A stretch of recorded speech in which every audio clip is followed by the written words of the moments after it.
Hello, everybody, and welcome to this episode of the Deep Penetration Podcast. If you guys are visiting for the first time, then welcome. And in case you guys don't know who I am, my name is Danny, and I am a self-esteem and love coach that focuses on the LGBTQ plus community. In all honesty, I created this podcast because I wanted to provide a resource, tools, recommendations for anybody who is struggling with navigating love, understanding yourself, anything that has to do, obviously, with self-esteem, individuality, all of those things. I have been a life and a relationship coach for the past few years, and I have worked with many, many, many different people over the years, couples, individuals, and there are so many things that I have learned along the way that I just wanted to have the ability to share with you guys. So I hope that you guys find this information helpful. I hope that you find my recommendations helpful. And, the reason for why I named this podcast Deep Penetration is one, because it's funny and I love a good pun.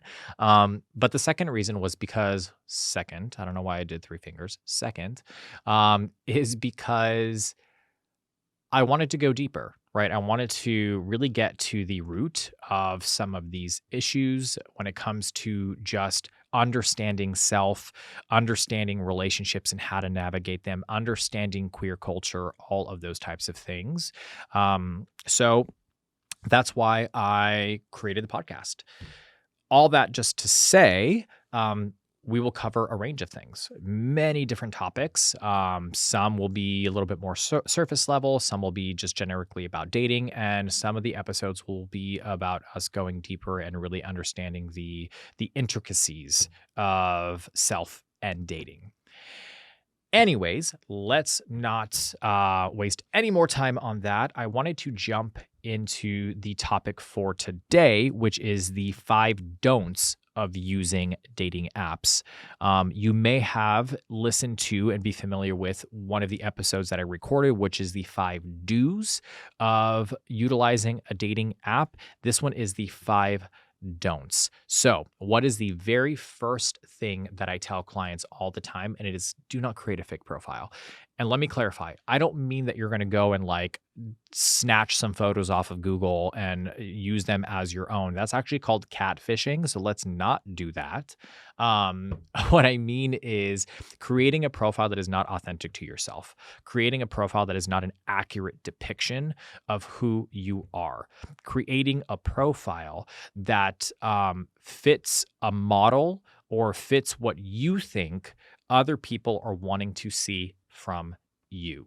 That is a major no-no in my book. And the reason for that is because I think that when you are intentionally dating, it is important that you are as authentic and transparent as you possibly can be.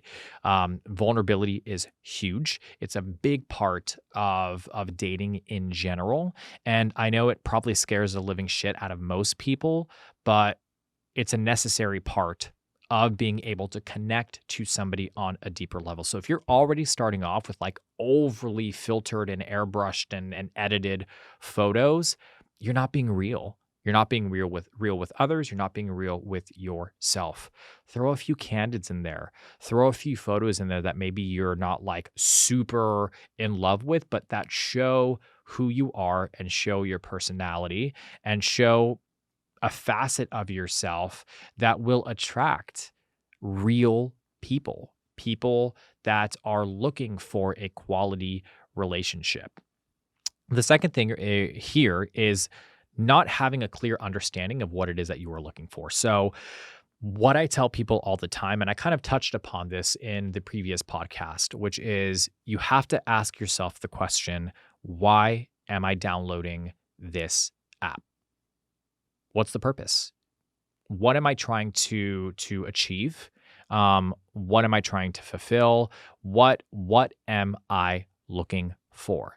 Have you asked yourself or sat down with yourself and kind of analyzed your previous relationships, your dating history? where you're at right now, mentally and emotionally? Are there things that, you feel that you need to work on before you actually are able to commit to a relationship? And if that's the case, what is the point of downloading the app? Is it because you're seeking that instant gratification, that validation? You're trying to fill a void. You're wanting to feel good because maybe you're not in the best headspace right now, or you just got out of a relationship. Any reason that involves having to fill a void is probably not the most solid reason to download a dating app. Now, if you're just wanting to hook up, by all means, do your thing. I have no judgments whatsoever. I have been there myself many, many, many, many times before. Grinder was my old stomping grounds, and I think that all of us can say that at this point, or at least most of us. But be intentional with that, right? Be fully aware of the fact that you are not looking for a serious relationship and that you are only wanting to hook up, and be very clear in your communication when you are on the apps. But if you are looking for something more serious, make sure you are intentional with your dating. Make sure you're intentional with the reasons for why you're downloading the app. Make sure that you are intentional with the people that you are connecting with, because the more intentional you are, the more intentional people will be with you. And it's actually super attractive. I think a lot of people are afraid to just authentically be themselves and be honest and hold your ground and say, nope, this is what I'm looking for. These are my expectations, and this is what I'm not willing to flex on. That doesn't mean that that's what you have to lead with, but when you are connecting with people and conversing with people, that level of confidence and being grounded within yourself is sexy. It's something that I personally find attractive, and has been something that has attracted me to many people in the past as well. And not to sound, too full of myself either, but have attracted a lot of people to me as well throughout the dating process. Um, the third thing is, don't have a ton of different apps. This is something that I reiterate and that I'm very vocal about. I get it. There is this common misconception that if you plan on finding the right person, you have to cast a wide net. And my philosophy is quite the opposite. If there is somebody you are specifically looking for, right? There is something that you are looking for in your life when it comes to partnership. Um, Somebody who is intentional, somebody who is loyal, somebody who is communicative, somebody who is down to earth and caring. I would prefer that you are more specific with your searching method. So it's more of like the harpoon or the fishing pole method, as opposed to casting the wide net. Because if you cast a wide net, think about it, you're going to grab everything and anything that is within the radius of that net. And then you got to sit there and sift through, the good fish, the bad fish, the junk, like all of that stuff. And it's exhausting. It takes a lot of energy. So being very intentional with, the dating apps that you're using and why you're using them. If it were up to me, I say use one dating app specifically, because that at least allows you to focus on just one and your attention isn't pulled in a million different directions. And to be honest with you, it is likely that you're going to find a lot of these same people on multiple different apps, and they're going to have totally different profiles on every single one. So stick to one. The one that I have found to have the most success is Hinge. I'm not sponsored by them. I don't work for Hinge. It's just with my experience, I have found that it is probably one of the more intentional apps, the ones that are geared a little bit more towards serious relationships and committed relationships.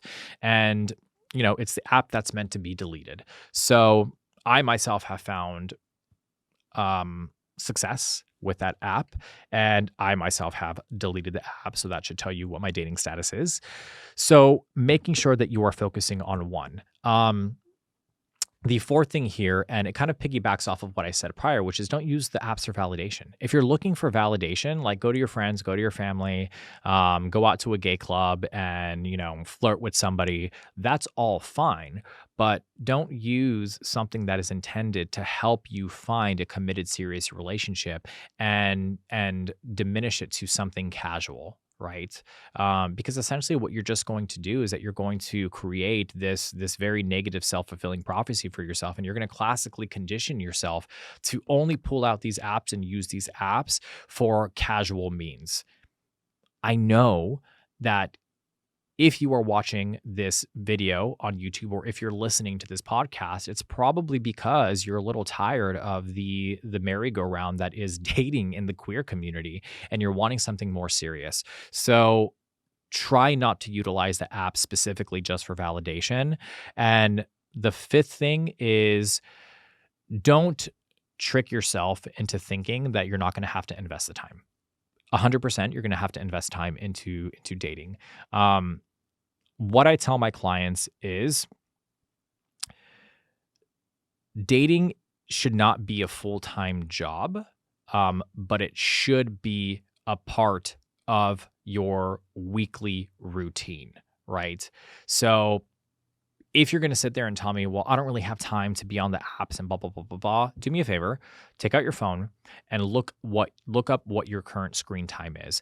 And if you can invest 2, 3, 4, 5, 10 hours on social media every day, every week, you have the time to invest in dating and creating a great profile and making sure that you're reading the profiles and that you are acquiring a more fine-tuned gut instinct to be able to spot the red flags and the bullshit. So no matter what people say, dating is an investment of time. There's no way around it, but that investment of time can pay off big time if you actually put the effort into it the way that it is intended and the way that these dating apps are actually structured and designed. I hope you guys found that information to be helpful. I hope you guys are finding these podcasts to be, or these episodes to be informative.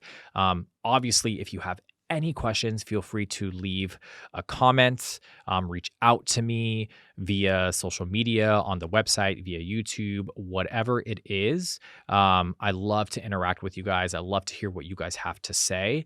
And again, if you guys find this podcast to be helpful, to be informative, please make sure you are subscribing and supporting the podcast.